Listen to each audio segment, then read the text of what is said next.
Assalamualaikum, saya Winda. Di sini saya mau sharing sedikit informasi yang saya dapat dari gerakan cerdas menggunakan obat. Di sini saya punya 2 obat warung. Obatnya terjual bebas. Saya mau ngasih tahu teman-teman gimana caranya dan apa saja yang harus diperhatikan saat memilih obat agar bisa berfungsi maksimal untuk tubuh kita.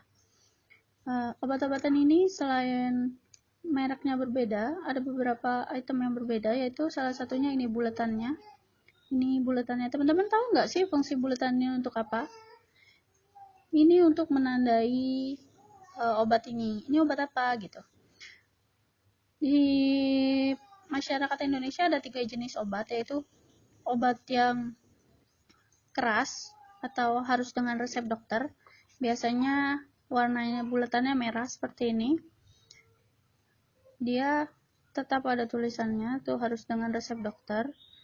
Lalu juga yang warna biru seperti ini obatnya obat bebas tapi tetap harus terbatas. Biasanya di belakangnya ada tulisannya, awas obat keras, bacalah aturan pemakaiannya, ya. Dan yang ketiga adalah obat yang hijauin ini. Ini artinya obatnya bebas. Meskipun bebas, kita harus menggunakannya secara bijaksana. Nah, obat-obat ini sama obat-obat sakit kepala. Di sini apa yang terlihat berbeda? Di sini ada kelihatan komposisinya. Komposisi zat aktifnya. Di sini ada tulisannya, ini paracetamol, ini sama paracetamol. Tapi ini ada di bawahnya juga ada propinematon, ada kafein, ada ya. Lalu apa bedanya? Nah, di sini ada tulisannya nih. Komposisinya ini paracetamolnya 500 mg, sementara di sini 250, lalu ditambah 150, ini 50 dan 1 mg. Jadi sebenarnya obatnya sama-sama buat sakit kepala, tapi komposisinya berbeda. Jadi kita harus sesuaikan dengan diri kita. Lalu apa yang harus diperhatikan? Ya kita lihat nih kayak gini, kafein kan? Kafein kebanyakan mengandung di mana? Kebanyakan mengandung di kopi. Kalau kita minum kopi, apa yang kita rasain? Jantung berdebar. Lalu lambung kita juga kan kalau misalnya kita belum makan. Jadi untuk pencegahan biasanya kayak gini kita minum sesudah makan. Kemudian yang harus kita perhatikan kembali adalah kadaluarsanya nih. Maaf ya, handphonenya jelek. Nih kadaluarsanya harus diperhatiin baik-baik ya, jangan sampai kadaluarsa nanti malah keracunan jadinya. Nih kadaluarsanya tuh harus diperhatiin. Lalu setelah kadaluarsa yang harus kita perhatikan adalah kontraindikasi. Bagi teman-teman yang belum tahu apa itu kontraindikasi, biasanya kontraindikasi itu lebih ke siapa yang tidak boleh menggunakan obat ini.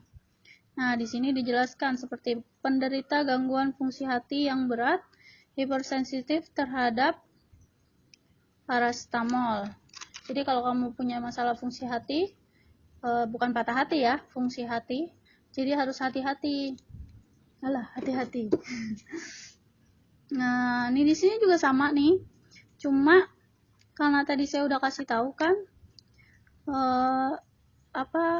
ada bahan-bahan kayak kafein. Jadi secara tidak langsung itu bisa juga buat yang punya MAH atau asam lambung suka naik, jadi harus berhati-hati juga. Lalu apalagi yang harus diperhatikan? Yang harus diperhatikan, oh iya saya lupa, yang harus diperhatikan lagi itu indikasi teman-teman. Jangan sampai kamu kayak gini kan meringankan sakit kepala dan sakit gigi, padahal kamunya lagi sakit hati. Maksudnya kamu lagi sakit apa gitu, terus minum ini nggak nyambung. Jadi kalau nggak nyambung ya nggak berfungsi ya buat kamu. Terus juga yang paling penting juga ini nih efek samping. Apa efek sampingnya nih? Penggunaan dosis besar dan jangka lama menyebabkan kerusakan hati. Jadi kalau minum jangan secara kontinu ya, jangan terus-menerus. Terus juga biasanya ada efek sampingnya itu ngantuk. Terus apa lagi selain ngantuk? Yaitu tadi jantung berdebar-debar. Jadi kalau misalnya kamu lagi kerja atau lagi perjalanan, lagi bawa motor, lagi bawa mobil, hindarin dulu minum-minum yang kayak gini, karena nanti jadinya kamu ngantuk. Selain itu, apalagi yang diperhatikan? Nih, paling penting nih, aturan pemakaian. Di sini tulisannya nih kayak gini. Aturan pemakaiannya dewasa dan anak-anak di atas 12 tahun 2 kali 3 sehari 1 tablet. Kamu tahu nggak sih kalau 2 sampai 3 kali sehari itu kapan aja minumnya? Pagi, siang, malam. Bener nggak? Salah. Salah. Kenapa salah? Salah karena harusnya 2-3 kali sehari itu berarti 24 jam dibagi 2 atau 3 kali.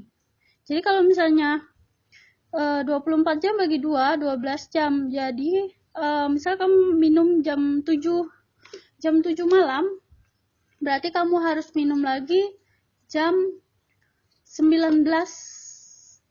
Salah.